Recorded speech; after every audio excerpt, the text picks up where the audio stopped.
tu regardes cette vidéo, c'est probablement parce que tu as entendu dire que l'emailing, c'était the canal de conversion qu'il fallait utiliser, qu'il fallait envoyer des emails à sa liste, qu'il fallait absolument avoir une liste email. Et pourtant, bah, tu as essayé d'envoyer des emails à ta liste, tu as peut-être mis en place des séquences automatiques et tu n'as pas les résultats auxquels tu t'attendais. Ça veut dire que tu n'arrives pas à avoir d'engagement, les gens ne répondent pas à tes emails, tu as très peu d'ouverture et finalement, bah, tu n'as pas de vente. Et donc, du coup, bah, peut-être que tu en conclus que l'emailing, ça ne marche pas, alors qu'en réalité, c'est juste toi qui ne sais pas encore bien l'utiliser. Et du coup, mon but avec cette vidéo, bah, c'est de te montrer en 3 points comment bien utiliser ta liste email et comment tu pourrais faire des ventes dès la semaine prochaine. Alors, je ne dis pas que tu vas faire des ventes dès la semaine prochaine, mais si tu es sur le bon chemin, avec la bonne philosophie, avec les bonnes méthodes, etc., même si tu mets un escargot dans la direction de Las Vegas et que l'escargot part de New York, en fait, il y a un moment donné, s'il est sur le bon chemin, il y arrivera. Donc peut-être que ça te prendra une semaine, 2 mois, 3 mois, selon ton contexte, mais le truc, c'est que tu sois au moins dans la bonne direction. Donc, qui je suis, moi, pour te donner des conseils on va peut-être commencer par là, hein.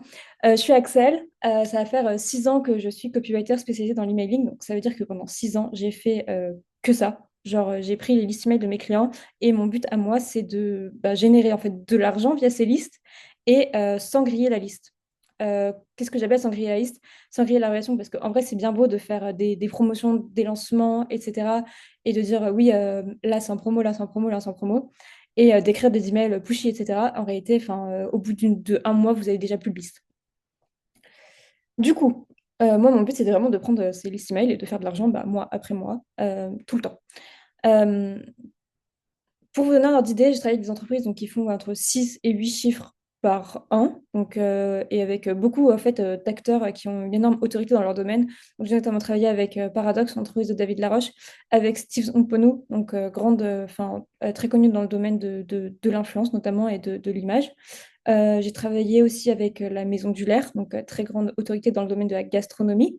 J'ai travaillé avec Eldorado Immobilier, donc premier acteur du marché sur la location courte durée. À côté de ça, j'ai aussi 2 listes email à moi. Donc, j'ai une liste email de 6000 personnes que je viens de récupérer. Donc, c'est un peu compliqué. Peut-être que je ferai une vidéo exprès là-dessus. En fait, c'est un challenge que je me lance. Comment, en fait, reprendre une liste email de zéro et créer un business comme ça. Et j'ai ma liste email de copywriting, marketing à moi, donc où je parle essentiellement d'emailing, où il y a 400 personnes dessus. Et cette petite liste email m'a déjà rapporté près de 80 000 euros, on va dire, sur 3 ans. Donc, c'est pas la totalité de mon chiffre d'affaires, c'est ce que j'ai obtenu juste via cette liste. Voilà. Euh, autre information. Non, je crois que c'est tout. Du coup, pourquoi vous avez des emails, vous envoyez des emails et vous n'avez pas de résultat? Pour moi, il y a 3 raisons. La première, c'est que votre liste n'est pas qualifiée. Et ça, je le vois à chaque fois. Souvent, c'est-à-dire que la personne a, ouais, c'est souvent des très grosses listes, donc de centaines de milliers, de dizaines de milliers de personnes. Et la personne se dit, la personne en fait a proposé un lead magnet à entrer qui n'était pas du tout cohérent avec l'offre qu'il y a derrière. Je vous donne un exemple. Typiquement sur la location courte durée. C'est un marché que je connais bien, donc je peux vous donner un exemple concret là-dessus. Si vous mettez en place un lead magnet qui est genre comment trouver votre premier bien pour investir sur Airbnb, enfin ouais, pour mettre votre bien sur Airbnb, etc. Que les gens s'obstinent là-dessus et qu'ils n'ont pas encore le premier bien. Derrière, vous vendez un truc pour les aider à remplir leur calendrier. En fait, il y a une incohérence parce que du coup, les gens vont rentrer. C'est même pas sûr que que les gens vont acheter déjà leur bien. Peut-être qu'ils y pensent juste en fait pour l'instant et qu'ils se renseignent, qu'ils en sont à une phase de prendre des informations. Et du coup, peut-être que sur cette partie-là, il y a peut-être un tout petit pourcentage qui va vraiment devenir propriétaire et il y a peut-être encore un tout petit pourcentage qui va vraiment le mettre en location courte durée et pas en location longue durée.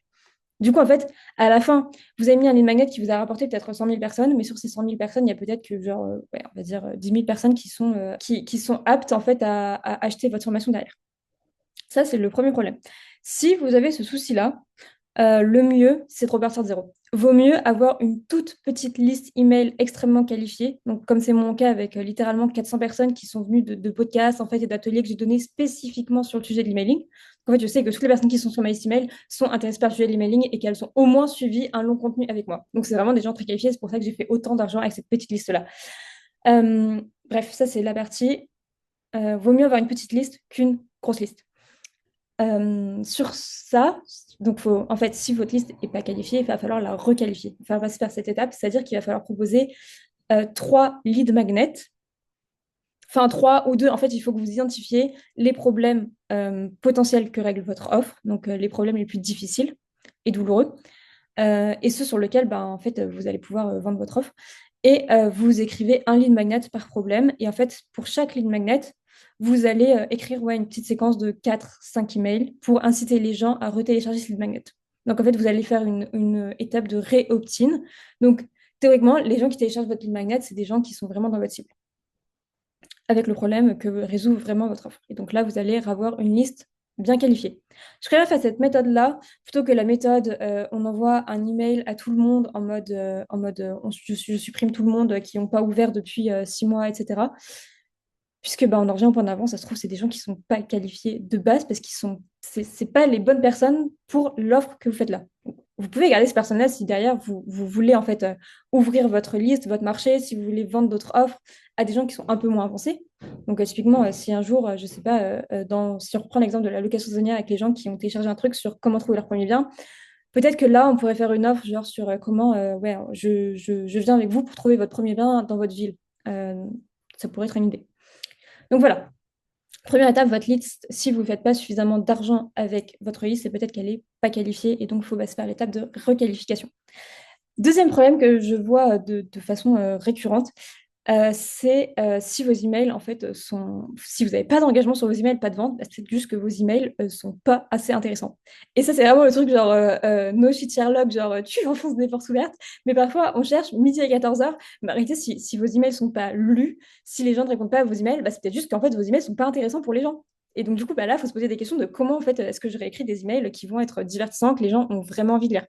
Donc, il y a plusieurs choses là-dessus. Euh, que je détaillerai probablement beaucoup plus en détail dans des prochaines vidéos, mais on va garder celle-ci courte puisque c'est une vidéo d'introduction.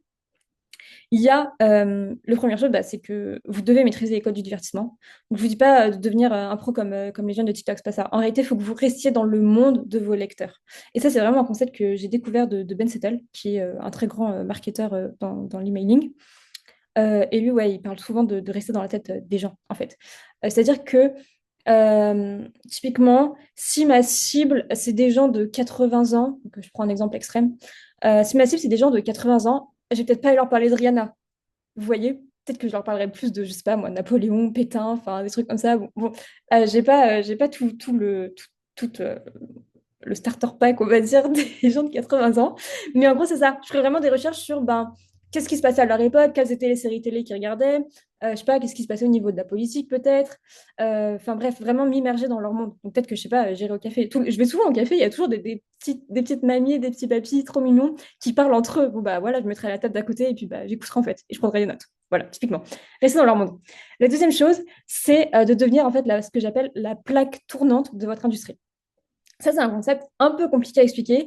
Et d'ailleurs, je vais en faire une conférence donc, au Master Show Visible le 15 novembre. Donc, je vous mettrai probablement le lien si vous voulez y participer. C'est dans moins de 2 semaines.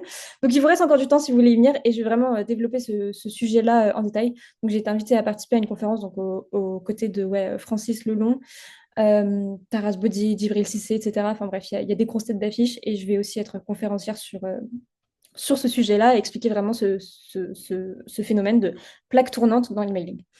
Euh, Très rapidement, la plaque tournante, c'est comment en fait vous allez devenir le filtre par lequel passent tous vos lecteurs. C'est-à-dire que s'ils ont une question, s'ils se posent des questions sur une actualité, qu'ils ont une opinion, etc., ils vont toujours se référer à vous.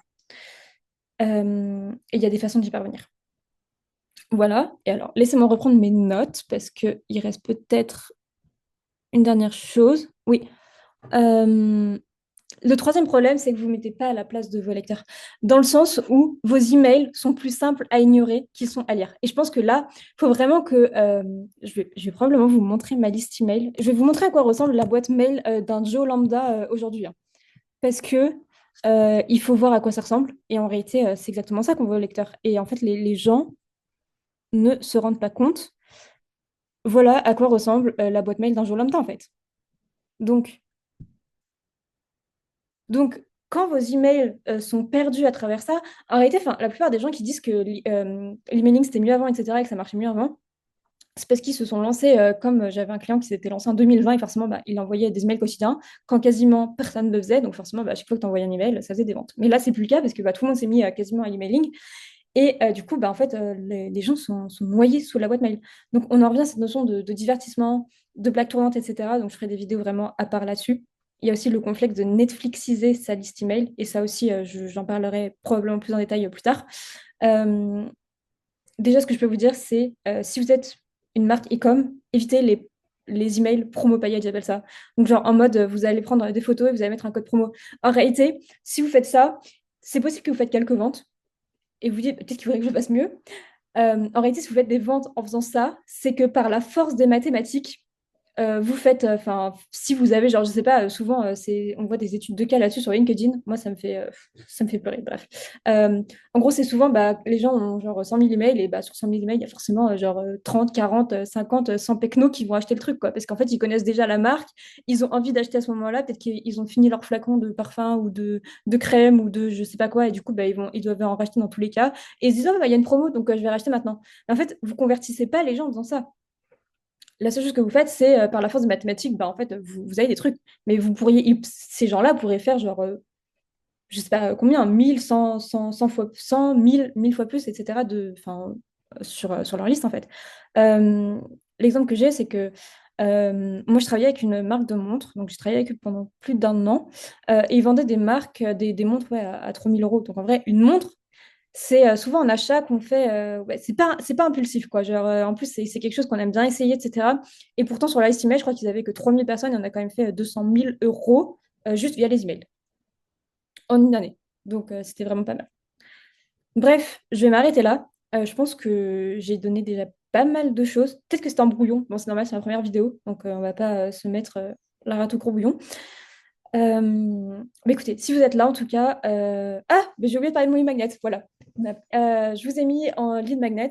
Euh, ouais, le framework, j'aime pas ce mot-là, c'est pas vraiment un framework, mais en gros, les 8 types d'emails que j'envoie de façon récurrente à ma liste et qui font que ouais, j'ai des gens en fait qui me disent qu'ils sont totalement accro à mes emails. Enfin bref, si vous allez sur ma landing page, du coup, que vous cliquez sur le lien en dessous de la vidéo, vous allez voir que enfin, vous allez voir tous les commentaires des gens qui me donnent par rapport à ma liste email et ça pourra vous aider peut-être à vous dire, enfin, ok, comment est-ce que je fais pour avoir les mêmes résultats. Donc voilà, vous pouvez télécharger la ressource, c'est gratuit. Et c'est un énorme dossier ouais, qui fait bien 10 pages. Et à la base, c'était un article invité que j'avais fait sur le blog d'un grand copywriter. Et depuis, il a fermé son site, mais du coup, bah, je l'ai quand même recyclé en ressources. Et vraiment, j'ai vu des très très bons retours sur cet article-là. Voilà. Bon, bah, moi je vous dis à plus. Peut-être qu'on parlera la prochaine vidéo du concept de Netflixisation, qui est un truc que ouais, j'ai pas mal développé aussi dans mon business et le business de mes clients. Voilà.